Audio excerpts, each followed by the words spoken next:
안녕하세요. 예, 만나서 반갑습니다. 저는 전라남도 목포 하당로교에서 주님을 섬기는 이요한 형제입니다. 시골에 살고 있는 저에게 서대문 교회에서 말씀 교제할 수 있는 기회 시간을 주셔서 진심으로 감사드립니다. 제가 생각하기에 한국 모임을 대표하는 그런 모임들이 몇 모임이 있는데 그 가운데 이 서대문 교회가 한국 모임을 대표하는 그런 모범적인 모임이라고 생각됩니다. 그런데 그 모임에서 이 하나님의 말씀을 교제할 수 있는 기회를 주신 것은 저에게 큰 영광이고 즐거움이고 기쁨인 것을 이렇게 말씀드리고 싶습니다. 제가 사실 인서울 교회에서 말씀을 교제해 본 적이 없습니다. 오늘 서대문 교회에서 말씀 교제하는 게 정말 처음 갖는 시간인데 제 인생에 있어서는 잊지 못할 그런 시간으로 기억될 것입니다. 그래서 이 시간이 설레고 영광스럽고 기쁜 시간입니다. 또 한편으로 설레고 영광스럽고 기쁘기도 하지만 한편으로는 이 낯설고 주눅들기도 합니다. 어제 용산역에 도착해서 이 게이트 1번으로 나왔더니 이 굉장히 높고 세련된 빌딩들이 질비하게 있는 거예요. 그래서 그것을 이렇게 올려다보면서 마치 외국에 나와 있는 듯한 착각을 이렇게 하게 되었습니다. 시골에 살다가 서울에 와서 세련되고 높은 빌딩을 보았으니 낯설고 긴장할 만하지요. 뿐만 아니라 다른 한편으로 긴장도 되고 부담이 됩니다. 나오기 전에 내 심장아 나대지 말아라 이렇게 얘기를 하면서 심장을 부여잡고 나왔습니다. 왜냐하면 한국을 대표하는 그런 모임에서 또 이제 한국의 유명한 성경 교사로 이렇게 사역하신 송찬호 형제님이 섬기셨던 교회에서 말씀을 전한다고 하니까 혹 실수하면 큰일 나겠다 하는 생각이 들어서 긴장도 되고 부담이 되기도 합니다. 어찌되었든 오늘 제 인생에 잊지 못할 특별한 시간이 되는 것 같고 오늘 말씀이 성도님들에게 감동과 또 삶을 변화시키는 말씀이 되기를 주님 앞에서 소망하게 됩니다.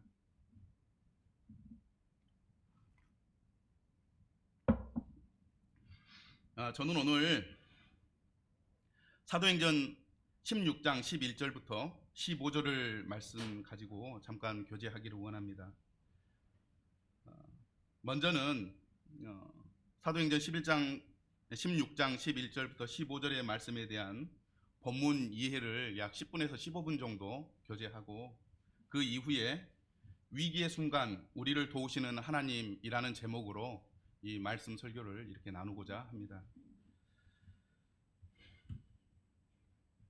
사도행전 16장 6절부터 40절은 유럽에서 가장 최초로 세워진 교회 빌립보 교회에 관한 이야기입니다. 지금의 터키 남동부 지역에 중심으로 1차 전도 여행을 했던 사도 바울은 6개월 후에 이제 신라와 함께 2차 전도 여행을 하면서 유럽에 최초로 교회를 세우게 되는데 이 교회가 바로 빌립보 교회입니다. 빌립보 교회를 세우는 이 사도행전 16장 이 말씀 속에는 세 가지의 스토리가 있습니다. 첫 번째는 자색옥감 장수인 루디아를 만나서 루디아가 회심하는 장면이 첫 번째 사건이고, 두 번째 사건은 점치는 귀신 들린 요종에게서 귀신을 내쫓아 주었다가 고난과 박해를 받는 이 바울의 이야기가 두 번째 이야기입니다. 그리고 세 번째 이야기는 감옥에 갇혀 있다가 간수장인 이 한 남자와 그 가족이 예수님을 믿고 회심하는 그런 세 이야기로 이루어져 있는데요. 저는 오늘 이 세 사건 가운데 루디아와 그녀의 집이 회심하는 내용을 본문으로 교제를 나누고 싶습니다. 잠깐 10분에서 15분 정도 본문에 관한 이해를 우리가 좀 갖는 시간을 가졌으면 좋겠습니다. 본문 말씀이 짧으니까 11절부터 15절까지 한 목소리로 한번 읽어볼까요? 시작. 우리가 드로아에서 배로 떠나 사모드라게로 직행하여 이튿날 네아폴리로 가고 거기서 빌립보에 이르니 이는 마게도냐 지방의 첫 성이요 또 로마의 식민지라. 이 성에서 수일을 유하다가 안식일에 우리가 기도할 곳이 있을까 하여 문밖 강가에 나가 거기 앉아서 모인 여자들에게 말하는데, 두아디라시에 있는 자색 옷감 장사로서 하나님을 섬기는 누디아라 하는 한 여자가 말을 듣고 있을 때 주께서 그 마음을 열어 바울의 말을 따르게 하신지라. 그와 그 집이 다 세례를 받고 우리에게 청하여 이르되, 만일 나를 주 믿는 자로 알거든 내 집에 들어와 유하라 하고 강권하여 머물게 하니라.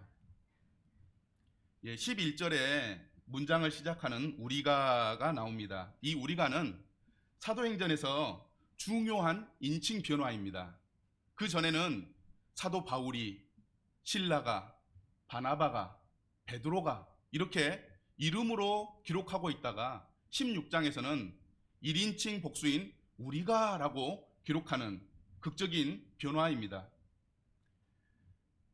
1인칭 복수인 우리로 바뀌고 있는 이유는 사도행전의 저자인 누가가 사도 바울과 실라와 디모데와 함께 2차 전도 여행 사역에 동행하고 동참했음을 보여주는 말씀입니다. 이 말씀은 11절, 13절, 15절, 16절, 17절에 반복적으로 나오고 있으면서 유럽의 최초의 교회인 빌립보 교회를 세울 때 이 공동 사역, 또 다른 말로는 팀 사역으로 교회를 세우고 있는 모습을 보여줍니다. 그래서 본문에 우리는 빌립보 교회가 공동 사역 또는 팀 사역으로 세워졌다는 것을 의미하는 말씀입니다. 바울과 실라와 디모데와 누가가 함께 동역했으며 이 전도팀의 리더는 이 바울이었던 것이 분명합니다. 저는 이 말씀을 보면서 이 서대문 교회가, 또 제가 섬기고 있는 목포 하당로 교회가 우리 서대문 교회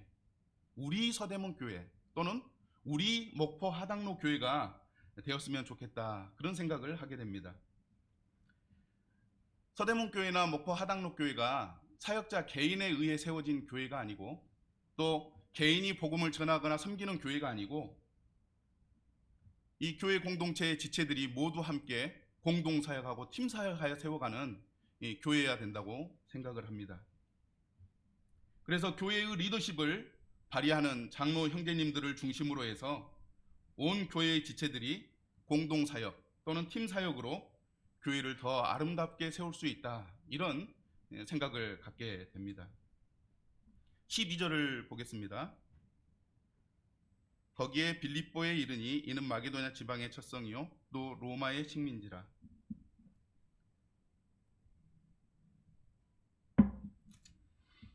도시 이름 빌립보는 우리가 잘 알고 있는 것처럼 알렉산더 대왕의 아버지 빌립 2세의 이름을 따서 만든 도시 이름입니다.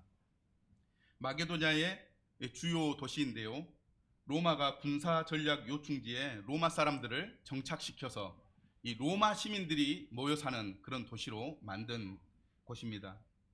빌립보는 로마의 중요한 역사적 사건과 밀접한 관계가 있는 도시입니다.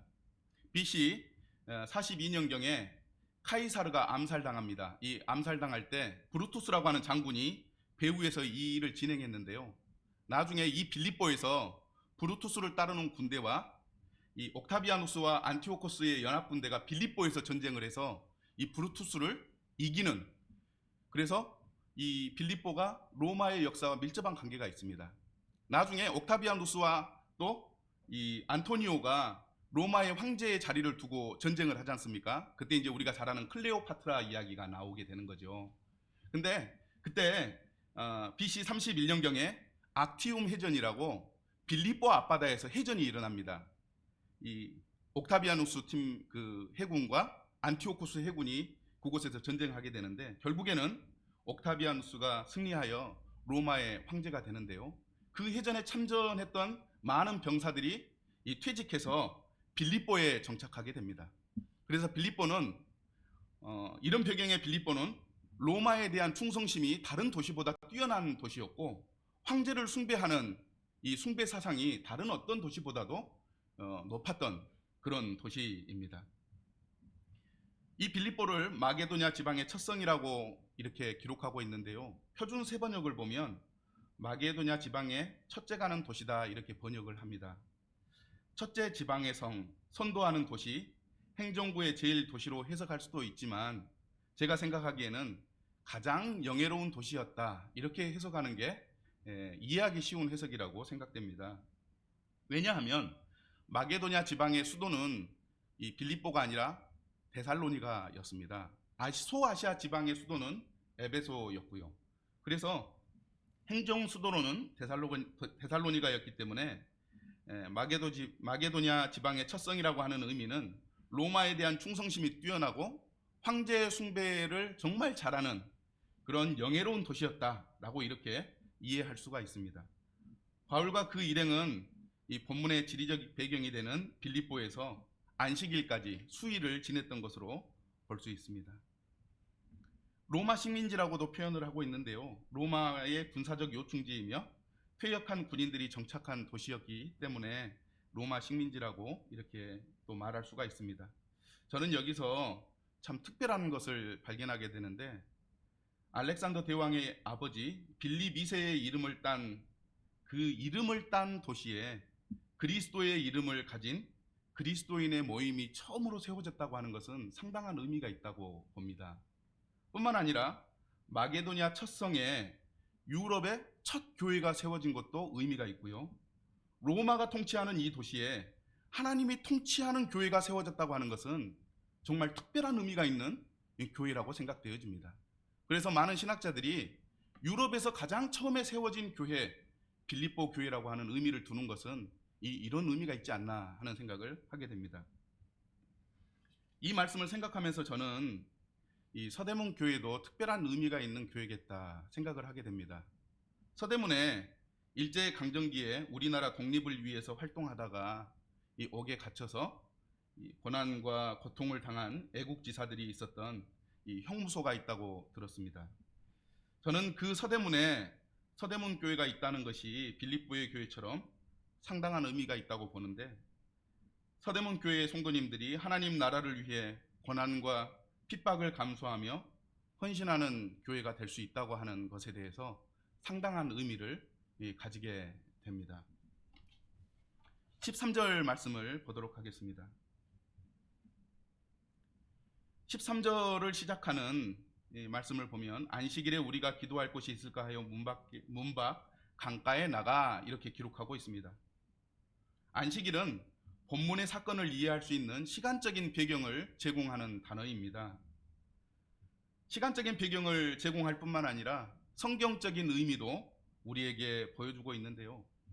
성경을 자세히 살펴보면 시간의 흐름과 여러 사건으로 인해서 안식일의 의미가 바뀌어가는 것을 봅니다.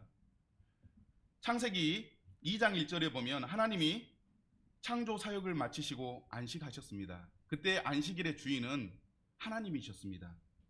근데 출애굽기 20장 8절에서 11절에 가면 다시 안식일에 관한 율법 규례가 나오게 되는데요.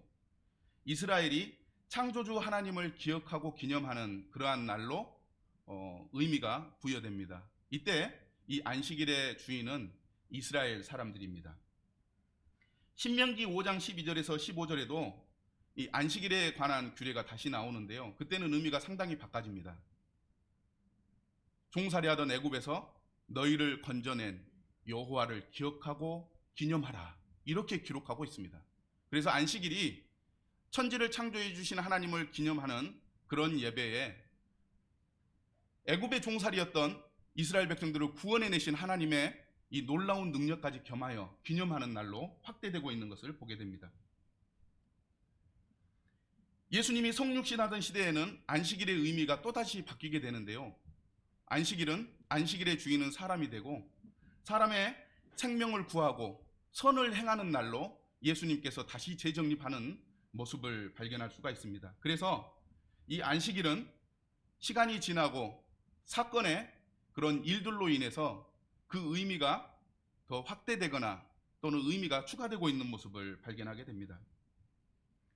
바울은 사도행전 15장의 예루살렘 회의를 통해서 율법을 지키지 않아도 되었지만 만물을 창조하시고 모든 사람을 구원해 주시며 선을 행하여 사람의 생명을 구하는 그런 간절한 기대를 기념했을 것으로 생각되어집니다.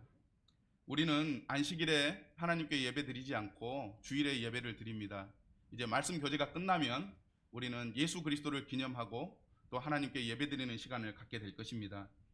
우리가 하나님께 예배 드릴 때 만물을 창조하신 창조주 하나님, 그리고 우리를 구원해 주신 구원의 하나님, 그리고 우리를 향해 가지신 선하신 뜻, 사람들에게 선을 행하고 생명을 구원하는 그러한 일들을 우리가 기념하는 시간으로 가져야 할 것입니다. 이게 성경에서 말하고 있는 안식일의 의미가 아닌가 이렇게 생각해 보게 됩니다.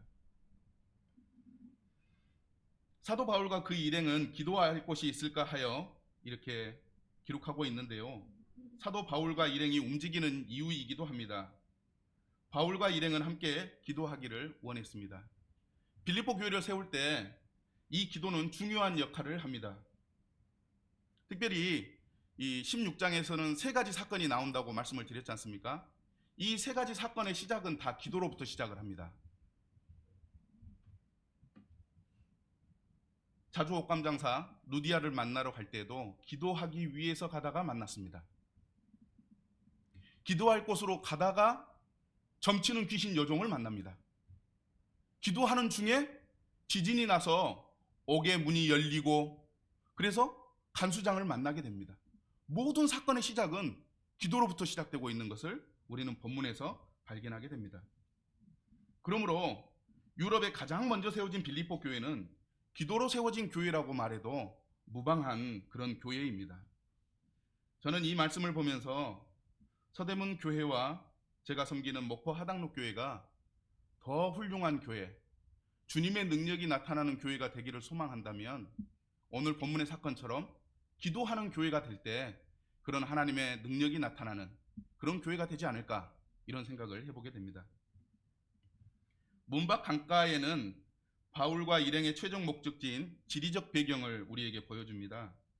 바울과 그 일행이 왜 문 밖에 강가로 나갔을까요?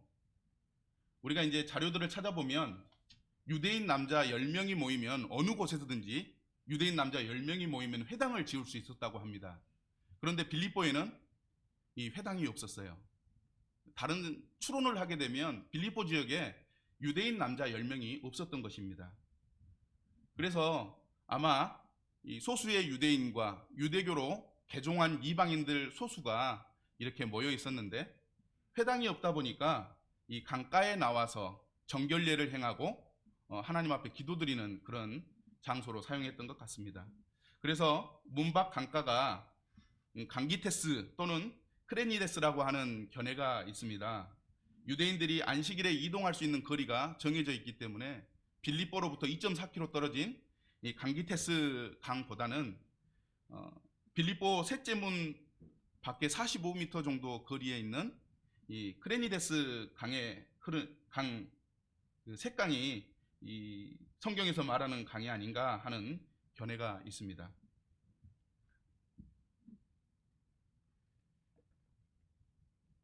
그곳에서 바울과 일행은 여자들에게 복음을 전했고 그곳에 있던 루디아가 바울의 말을 듣고 믿고 침례를 받았습니다.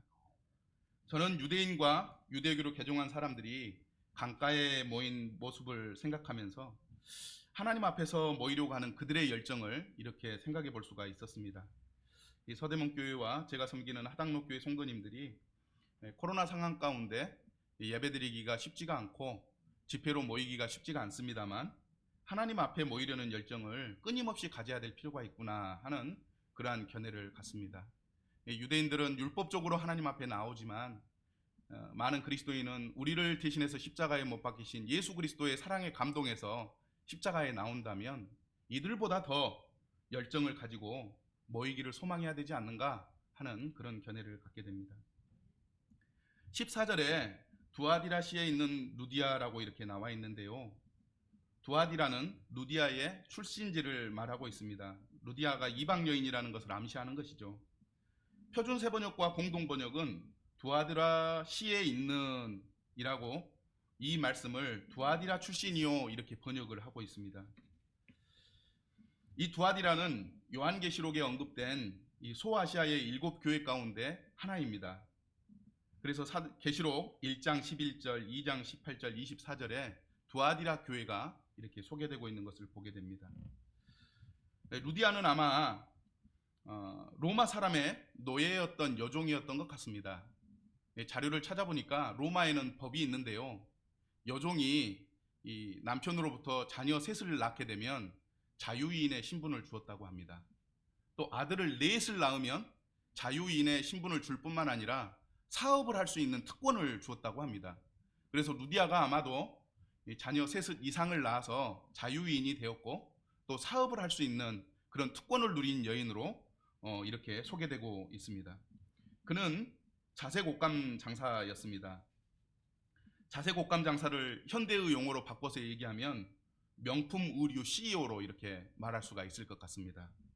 그러니까 자주옷감 장사라고 하면 우리에게 쉽게 다가오지 않지만 명품 매장의 CEO다 이렇게 얘기를 하면 그가 얼마나 큰 일을 하고 있는지 10분 이해할 수 있는 그런 말인 것 같습니다. 루디아는 하나님을 섬기는 사람으로 소개되고 있는데요. 아마 이방이지만 유대교에 입교해서 하나님을 섬기는 그런 사람이었던 것으로 생각됩니다. 대표적인 사람으로 비슷한 사람이 백부장 고넬료가 있는데 백부장 고넬료를 소개할 때 하나님을 경외하는 사람이다 이렇게 나와 있는 걸 볼 때 이방인으로서 유대교에 입교해서 하나님을 섬겼던 사람이라고 이해가 됩니다. 14절에 보면 주께서 그 마음을 열어 바울의 말씀을 따르게 하신지라고 말씀하고 있습니다. 바울과 그 일행의 전도 사역에 주님께서 개입하시는 장면을 여기에서 보게 됩니다. 주님께서 루디아가 바울의 복음을 믿을 수 있도록 그녀의 마음을 열어주셨기 때문입니다. 저는 조금 전에 빌립보 교회가 기도로 세워진 교회다. 왜? 세 사건이 다 기도로 시작된 사건이기 때문이라고 말씀을 드렸습니다. 그런데 기도와 함께 주님의 역사가 이 세 사건의 공통적으로 나타납니다. 주님께서 루디아의 마음을 열어주셨다고 기록합니다. 그 다음에 이 점치는 귀신을 쫓아내 주실 때도 16장 18절에 보니까 주 예수의 이름으로 쫓아내는 모습을 봅니다. 예수님의 이름에 능력이 있는 것이죠. 지진이 일으켜서 간수와 그 가족에게 구원을 베푸실 때에도 주 예수를 믿으라 라고 이야기를 하면서 구원을 베푸시는 능력을 가지신 예수님을 보여주고 있습니다. 그래서 빌립보 교회가 세워진 것은 기도로 시작된 그런 능력으로 말미암아 세워진 교회임을 우리는 알 수가 있습니다. 저는 이 말씀을 보면서 빌립보 교회뿐 아니라 서대문 교회와 목포 하당로 교회에 주님의 능력이 나타나서 구원의 역사가 계속 나타나기를 이렇게 기도하게 됩니다. 아멘이신가요? 예. 15절 보겠습니다. 그와 그 집이 다 세례를 받고 루디아와 그의 가족 그리고 하인들과 그 집에 생활하는 다른 모든 사람이 예수 그리스도의 복음을 듣고 믿어 침례를 받았다는 의미입니다. 이러한 믿은 사람과 그 집이 함께 예수님을 믿는 경우가 성경에 여러 번 나오는데요. 고넬료가 그랬고 빌립보 감옥의 간수가 그랬습니다. 다른 문서들을 보면 아덴의 회당장 그리스보가 회심할 때 그와 그 가족들이 믿었다고 이야기를 하고 있고요. 아리스토블루스와 나기수, 스데바나 집도 그러한 것을 보게 됩니다. 저는 이 말씀을 보면서 루디아가 가장에 위치해 있거나 가정에 선한 영향력을 미치는 그런 사람이었다고 이렇게 생각했습니다. 루디아가 가정에서 그런 선한 영향력이 없었다면 그 집 사람들이 믿지 않았을 것입니다. 이런 점에서 볼 때 믿는 성도는 가정에서 선한 영향력을 가져야 한다고 믿습니다.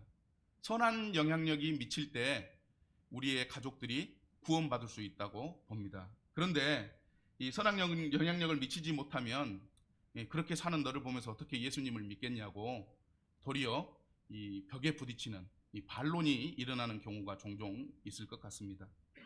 혹시 성도님들께서 이 선한 영향력을 가져야 한다라고 하는 말씀 때문에 어쩌면 중압감을 가질 수도 있다고 생각됩니다. 그러나 걱정하지 마십시오. 성령님이 그 안에 거하고 있는 사람들은 우리가 거부해도 선한 삶의 간증과 선한 능력이 나타날 수밖에 없다고 믿습니다. 그래서 갈라디아서에서는 성령의 열매를 이 막을 다른 것이 없다고 기록하고 있는 것을 보게 됩니다. 나를 믿는 자로 알거든 내 집에 들어와 유하라. 루디아는 주를 믿는 증거로서 바울과 그 일행이 자신의 집에 들어와 지내도록 강권하고 있습니다. 이런 모습들은 이 구원받은 증거로 충분한 그런 모습으로 이해가 되어집니다. 이런 본문의 이해를 가지고 저는 위기의 순간 우리를 도우시는 하나님이라고 하는 제목으로 이제 설교를 시작하겠습니다. 이제까지 설교를 들었다고 생각을 하신다면 우리는 지금까지 이 본문이 무엇을 말하는지 한번 살펴보았다 가볍게 생각하시고 이제 그 위기의 순간 우리를 도우시는 하나님이라고 하는 제목으로 설교 말씀을 전하겠습니다.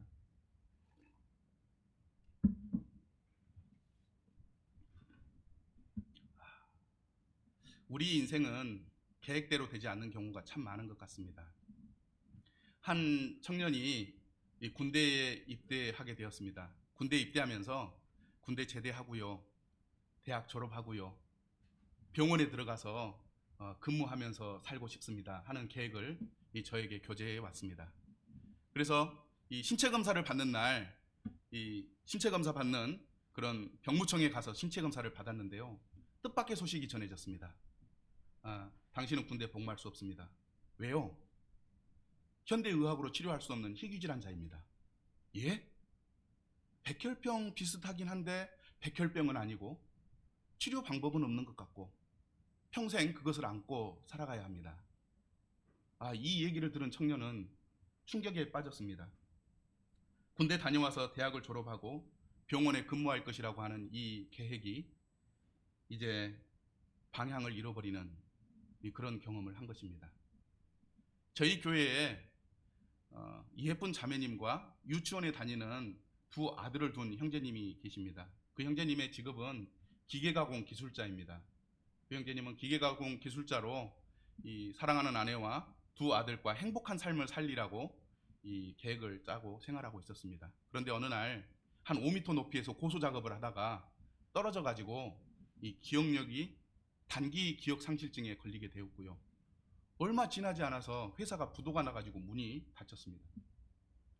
기계가공 기술 자격증을 가지고 있는 이 형제님은 이제 기계가공 기술로 생활하지 못하고 1톤 트럭을 사가지고 과일을 파는 노점 일을 하게 되었습니다. 이 형제님이 세웠던 핑크빛 미래는 사라져버리고 암담한 미래가 펼쳐지게 되었던 것입니다. 또 대학 진학과 취업이 우리 인생의 마음대로 되지 않는 것 같습니다. 열심히 취직 시험을 준비했지만 2번, 3번, 4번 계속 떨어져서 이 인생이 마음대로 되지 않는 그런 모습을 보기도 하고요. 또 결혼하려고 그런 마음이 있는데 7년째, 10년째 선만 보고 있는 그런 청년들도 이렇게 경험하게 되는 것 같습니다. 계획대로 되지 않는 것이 이것뿐입니까? 결혼, 사업, 교회 사역, 개인의 신앙까지도 우리 마음대로 되지 않는 경우가 많은 것을 보게 됩니다. 동감하시나요? 예. 사도행전 16장 6절부터 15절은 사도 바울이 유럽 최초의 교회인 빌립보 교회를 세우는 위대한 사역을 기록하고 있습니다. 바울이 빌립보 교회를 세우는 과정에 있어서 3번의 위기가 찾아옵니다. 계획대로 되지 않는 인생 어떻게 살아야 하는가? 사도 바울의 이 3번의 위기를 살펴보면서 위기 가운데 우리를 도우시는 하나님의 음성에 대해서 교제하기를 원합니다. 오늘의 주인공은 바울입니다. 성도님들 바울 잘 아시죠? 바울은 유대 이름으로는 사울이고요, 헬라 이름으로는 바울입니다. 바울은 과거가 있는 남자입니다. 여러분들이 생각하는 그런 과거 말고요, 신앙의 과거가 있는 사람입니다. 바울은 예수님을 믿는 사람들을 잡아다가 고문하고 가두는 그런 일들을 했던 사람입니다. 그런데 그가 어느 날 예수님 믿는 사람을 잡으러 다메섹으로 가는 중에 부활하신 예수님을 만나서 예수님을 믿고 사도가 된 그런 사람입니다. 지금은 사도가 되어서 이방인들에게 복음을 전하기 위해서 여행을 다니고 있습니다. 사도 바울은 1차 전대여행을 마치고 약 6개월 후에 실라와 디모데와 함께 2차 전도 여행, 그러니까 유럽 지역의 복음을 전하는 이 사역을 시작하게 됩니다. 바울은 1차 전도 여행 때 갔었던 버가, 안디옥, 이고디온, 더베와 루스드라에 예루살렘 회의의 결정을 전해 주었습니다. 그리고 지금의 서적인 소아시아로 갈 계획을 가지고 있었습니다. 소아시아는 처음에 말씀드렸던 것처럼 요한계시록에 나오는 7교회가 있는 그 지역입니다. 현대에 이 터키의 서쪽인 소아시아는 세계적인 역사 관광 도시가 있습니다. 해외여행을 좋아하시고 또 자주 다녀오신 성도님들은 아마 이스탄불의 성 소피아 성당을 기억하실 것입니다. 이것이 터키 이 서쪽인 소아시아에 있는 역사 관광 도시 유명한 교회 건축물입니다. 버가 안디옥, 이고니온, 더베와 루스드라를 방문한 결과는 아주 좋았습니다. 5절 말씀에 보면 이에 여러 교회가 믿음이 더 굳건해지고 수가 날마다 늘어가니라 라고 말하고 있습니다. 무엇보다도 미래가 촉망된 디모데를 사도 바울이 만난 것입니다. 디모데 잘 아시잖아요. 아버지가 헬라인이고 어머니가 유대인이었습니다. 그런데 외할머니와 어머니를 통해서 예수님을 믿는 믿음의 청년이 되었습니다. 뿐만 아니라 주변 여러 지역의 사람들이 디모데는 정말 믿음이 좋은 사람이야, 신실한 형제야, 믿을만하지 라고 하는 칭찬을 듣는 형제였습니다. 바울은 그가 전도 여행에 동행하기에 정말 적합한 청년이라고 생각해서 그에게 할례를 행한 다음에 전도 여행에 동행하게 된 것입니다. 바울은 이 청년을 데리고 전도 여행을 출발했습니다. 바울이 다시 방문한 도성에서의 사역이 성공적이었기 때문에 나머지 전도 여행도 성공하리라는 기대를 갖고 이렇게 여행을 떠났는데 마치 순풍의 돛담배처럼 터키 서쪽 소아시아 지역으로 출발했습니다. 이제 본문 말씀에 보면 바울은 터키 서부 도시 무시아에 도착하게 됩니다. 바울은 무시아에서 비두니아로 가려고 했는데 문제가 생겼습니다. 인생은 계획대로 되지 않는 경우가 많은데 사도 바울 또한 예외가 아닌 것 같습니다. 7절에 보면 무시아 앞에 이르러 비두니아에 가고자 애쓰되 예수의 영이 허락하지 아니하는지라. 예수의 영이 허락하지 않았다라고 하는 것은 어떤 의미일까요? 아마 그런 일이 있었던 것 같습니다. 사도 바울은 주님을 믿는 신실한 사도였기 때문에 무슨 일을 할 때마다 하나님 앞에 기도하고 인도함을 받았습니다. 이번에 비두니아로 가고자 할 때에도 하나님께 기도를 드렸는데 하나님의 기도의 응답이 없는 거예요. 얼마나 답답했을까요?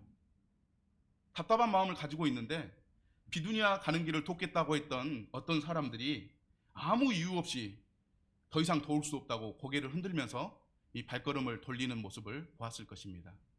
또 어떤 사람은 바울에게 와서 비두니아에서 지낼 방을 예약했었는데 갑자기 예약이 취소됐습니다. 더 이상 도울 수 없어서 미안합니다 라고 하면서 발길을 돌렸을 수도 있습니다. 마치 누군가가 바울이 비두니아에 가는 것을 방해하는 것 같았습니다.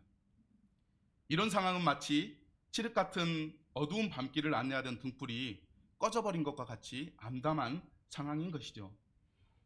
바울은 왜 이런 일이 생겼는지 이해할 수가 없었습니다. 실라와 디모데도 옆에서 말은 안 했지만 왜 이런 일이 생겼는지 또 비두니아로 가려는 계획이 왜 진행되지 않는지 걱정했을 것입니다. 소아시아의 전도 계획, 거기에 쏟아부은 열정과 기대, 투자한 모든 것이 물거품이 되어버린 상황입니다. 어디로 가야 합니까? 이 기도가 저절로 나오는 첫 번째 위기 상황입니다. 드로아에 도착한 첫날 밤 전도 여행의 리더인 바울은 무겁고 답답한 마음에 잠을 자지 못하고 뒤척였을 것입니다. 뒤척이고 있는 그 순간 하나님께서 바울에게 환상을 보여주십니다. 9절에 보니까 밤에 환상이 바울에게 보니 마게도냐 사람 하나가 서서 그에게 청하여 이르되 마게도냐로 건너와서 우리를 도우라 하거늘. 한 사람이 바울에게 마게도냐 즉 유럽으로 건너와서 도와달라는 환상이었습니다. 계획이 틀어져 갈 곳을 잃어버린 바울에게 한 줄기 빛이 비추는 것 같았습니다. 바울은 환상을 보면서 맞아! 마게도야! 이렇게 외치면서 이제 그곳에 갈 준비를 하게 됩니다. 다음날 바울과 실라와 디모데는 지난밤의 환상을 하나님의 부르심으로 인정하면서 마게도냐로 떠나기를 위해 여행할 짐을 꾸리고 가장 빠른 배편을 예매하고 마치 전쟁에 나가는 군사들처럼 일사불란하게 움직였습니다. 바울과 일행은 이튿날 배를 타고 사모드라게를 거쳐 네아폴리에 도착하고 결국 빌립보에 도착했습니다. 어떤 설교자께서 그런 설교를 하셨어요. 이 거리가 원래는 3일 만에 갈 수 있는 거리인데 하루 만에 오게 되었다라고 이야기를 하면서 하나님께서도 날씨까지 주관하셔서 이 유럽으로 바울을 인도하셨다고 설교하는 것을 들었습니다. 하나님께서는 바울에게 환상으로 나아가야 할 방향을 보여주었습니다. 저 같은 경우도 어떻게 해야 할지, 어디로 가야 할지 몰라 고민한 적이 있었습니다. 제가 이 목회 사역을 시작한 것은 2008년에 시작했습니다. 2008년에 이렇게 목회 사역을 시작하고 일을 하면서 말씀을 전했는데요. 말씀을 전할 때마다 이 장벽에 막히는 듯한 느낌이 들었습니다.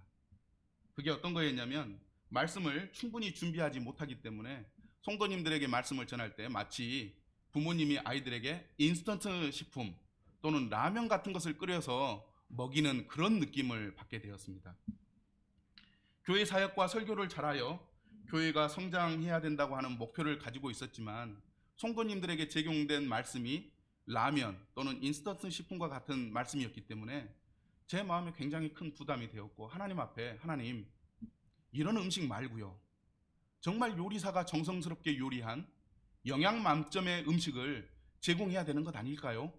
어떻게 해야 합니까? 라고 하는 기도에 부딪히게 된 것입니다. 그렇게 여러 날을 하나님 앞에 기도하고 있을 때 휴대폰에 문자가 왔습니다.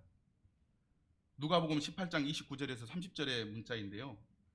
이르시되 내가 진실로 너희에게 이르노니 하나님 나라를 위하여 집이나 아내나 형제나 부모나 자녀를 버린 자는 현세에 여러 배를 받고 내세에 영생을 받지 못할 자가 없느니라 하시니라.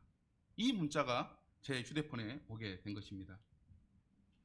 바울과 같은 환상은 아니었지만 저의 상황을 모르고 보낸 이 문자는 저의 삶의 방향을 제시해주는 하나님의 도움말이 되었습니다.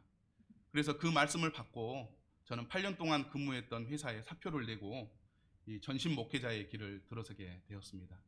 그 이후 하나님께서는 제 삶을 인도해 주셔서 CTI에서 이 성경을 배울 수 있는 기회를 주셨는데 장학금으로 공부할 수 있는 기회를 주셨습니다. 그리고 그 이후에 신학대학원에 들어가서 공부해서 하나님의 말씀을 더 배울 수 있도록 인도해 주셨습니다. 하나님은 제가 어디로 가야 할지 모르는 상황에서 나아가야 할 방향을 알려주신 정말 좋은 분이셨습니다. 12절 말씀을 보면 거기서 빌립보에 이르니 이는 마게도냐 지방의 첫 성이요 또 로마의 식민지라. 앞서 말씀드린 대로 알렉산더 대왕의 아버지 빌립 2세의 이름을 딴 빌립보는 이 로마에서 상당히 규모가 큰 도시였습니다.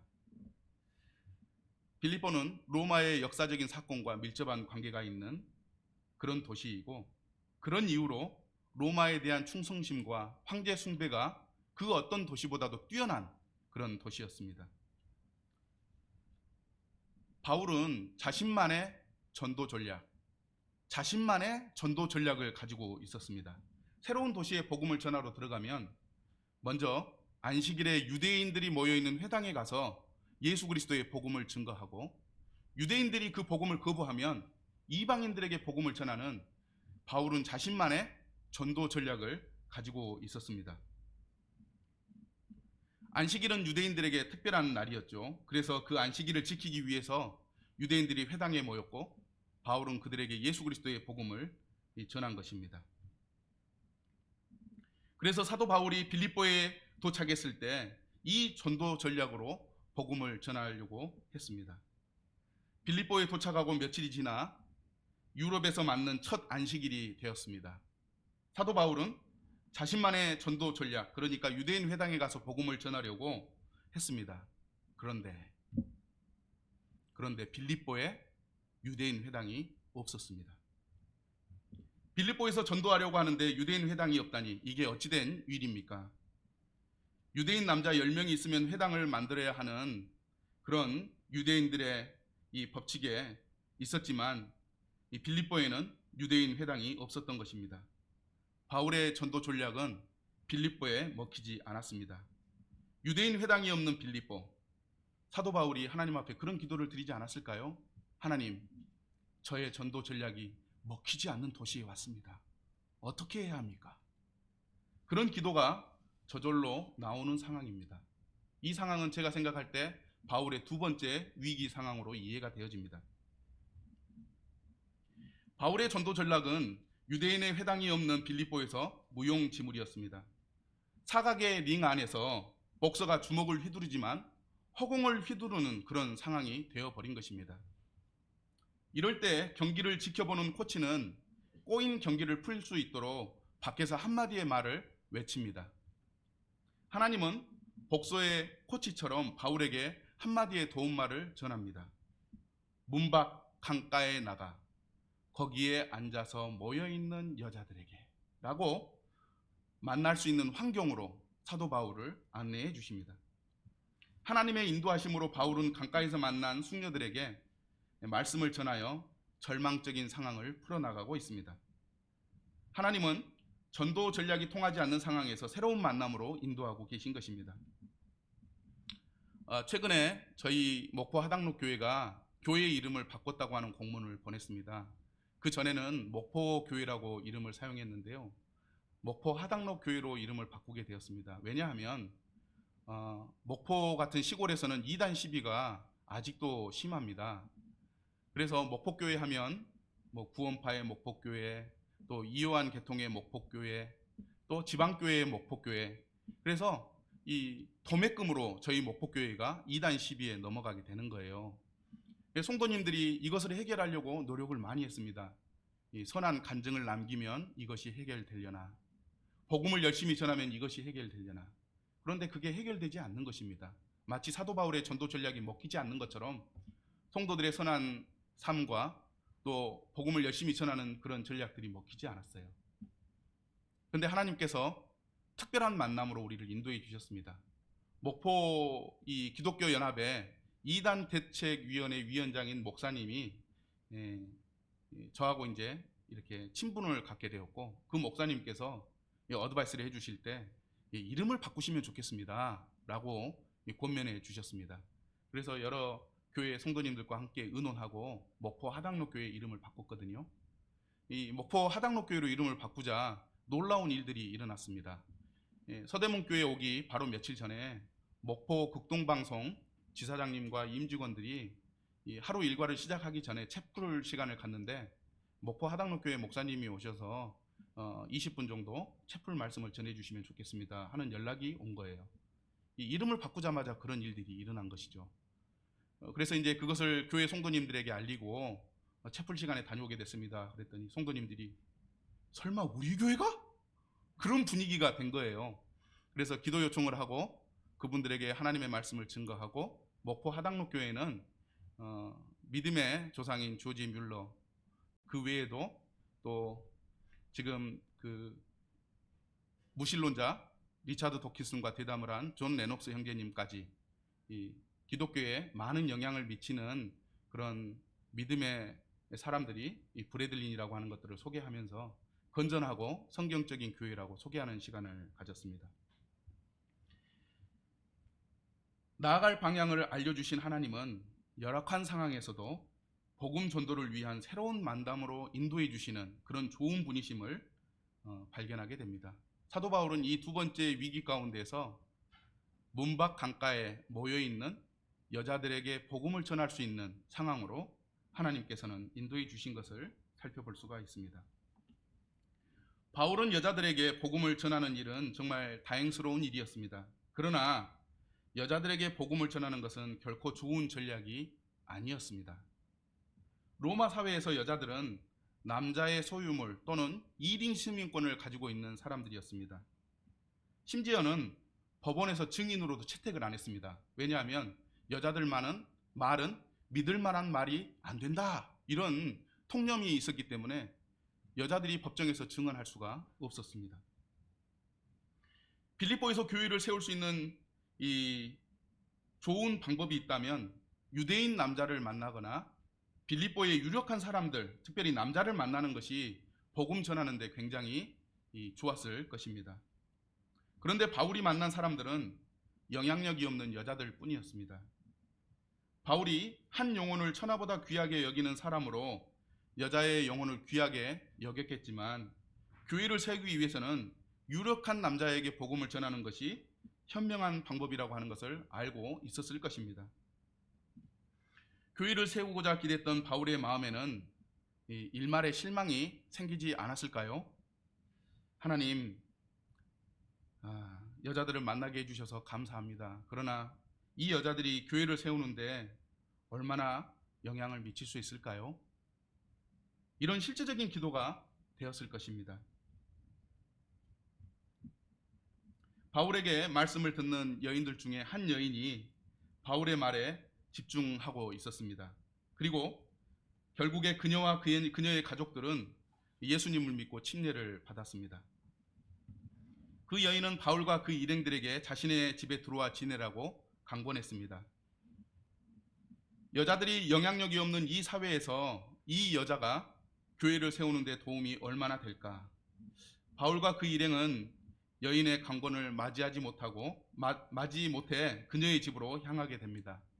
그녀의 뒤를 따라서 그 루디아의 집에 도착했을 때 루디아가 뒤를 따라오던 바울과 일행에게 이곳이 저의 집입니다. 저희 집에 오신 것을 환영합니다. 라고 이야기할 때 여인의 말에 바울과 일행은 집을 둘러보았습니다. 그 집은 그냥 집이 아니었습니다. 대저택이었습니다. 회랑은 이 분수가 있는 중정을 감싸고 있고 거실 바닥은 모자이크로 장식되어 있고 벽면은 이 아름다운 물감으로 그림이 그려져 채색되어져 있고 대리석으로 만든 조각상들이 복도를 장식하고 있는 명품 패션 업계의 CEO의 집에 그들이 도착하게 된 것입니다. 아마 그 저택을 본 바울과 일행은 눈이 휘둥그레졌을지도 모르겠습니다. 여인은 바울과 그 일행에게 자신을 소개했습니다. 자신은 누디아이며 하나님을 경외하는 사람이라고 소개하고 그는 두아디라 출신으로서 최고급 명품 의류를 만드는 자색 옷감을 거래하는 여성 CEO라고 소개했습니다. 두아디라는 요한계시록에 나오는 두아디라 교회가 있는 도시이며 자색 옷감을 만드는 기술로 유명합니다. 자색 옷감으로 만든 옷은 비싼 고급 명품 옷입니다. 호화롭게 즐기는 부자, 누가복음 16장에 나와 있는 호화롭게 즐기는 부자가 입었던 옷이 이 자색 옷이고요. 예수님이 이 옷을 입고 로마 군인들에게 희롱을 당했던 내용이 복음서에 나옵니다. 자주색 옷감을 만든 겉옷은 로마 시대에서 상위 3%만 입었던 옷이라고 얘기를 합니다. 그리고 그 가격은 한 벌당 1억 원에 해당되는 가격이라고 류모세가 이렇게 열린다 성경 생활풍습 이야기에 기록한 것을 보게 되는 것 같습니다. 그러니 얼마나 참 명품 옷을 파는 CEO였는지 우리가 상상해 볼 수가 있는 것 같습니다. 대저택을 소유하고 명품 매장을 가지고 사업하는 여성 CEO인 루디아, 자주 옷감 조합에 있는 빌립보에서 그녀의 위치를 가늠할 수 있지 않을까요? 바울과 루디아의 만남은 무엇을 의미합니까? 유력한 유대인 남성이나 빌립보 남성이 아닌 빌립보 사회에서 영향력이 없을 것으로 여겨졌던 두아디라 출신의 누디아라고 하는 여성이 빌립보 교회를 세우는데 중요한 또는 비중 있는 역할을 했다는 의미가 아닐까요? 하나님은 바울을 빌립보의 많은 부자 가운데서도 하나님의 교회를 세우기에 헌신할 수 있는 그런 마음을 가진 좋은 여성 CEO를 바울에게 붙여준 것이었던 것입니다. 박종팔 아시죠? 세계 챔피언, 복싱 챔피언 박종팔이 한 말이 있습니다. 사각의 링에는 한 방이 있다. 이런 말을 남겼습니다. 복싱에서 승패를 결정짓는 어퍼컷, 다가오는 상대를 녹다운시키는 카운터 펀치 같은 것을 말하는데요. 경기가 잘 풀리지 않을 때 위기의 순간에 이 코치의 한마디는 이 카운터를 불러냅니다. 바울이 분투하고 있는 빌립보라는 사각의 링에서 루디아는 하나님의 카운터 펀치였다고 믿습니다. 바울의 전도 전략에 한치의 틈도 주지 않았던 불신도시 빌립보, 이 빌립보에서 루디아의 회심이라는 하나님의 원펀치에 이 빌립보는 무너지기 시작했고 유럽 최초의 교회, 빌립보 교회가 세워진 것입니다. 여자들에게 이런 그 어떤 것도 기대하기가 어려운 사회에서 하나님은 루디아를 구원하여 유럽 최초의 교회인 빌립보 교회를 세우는 일에 후원자 가운데 한 사람이 되도록 하셨습니다. 이제 말씀을 마무리할까요? 우리는 사도행전 16장 6절부터 15절을 통해 유럽의 첫 교회인 빌립보 교회가 세워지는 이야기를 보았습니다. 바울이 빌립보 교회를 세울 때 만사 형통에서 세운 것이 아니었습니다.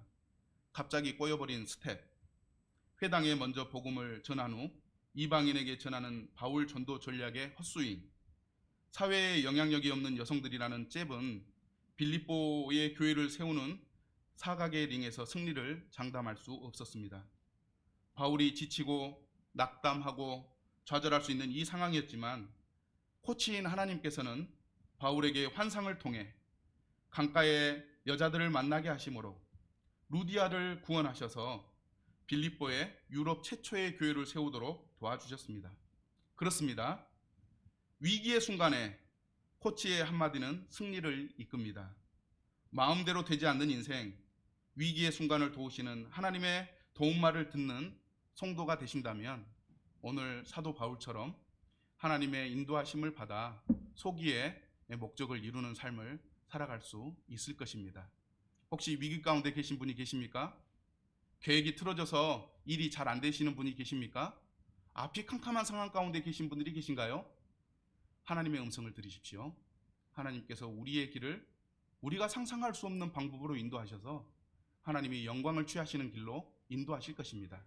우리의 삶을 사도 바울의 삶과 같이 만들어 주실 줄 믿습니다.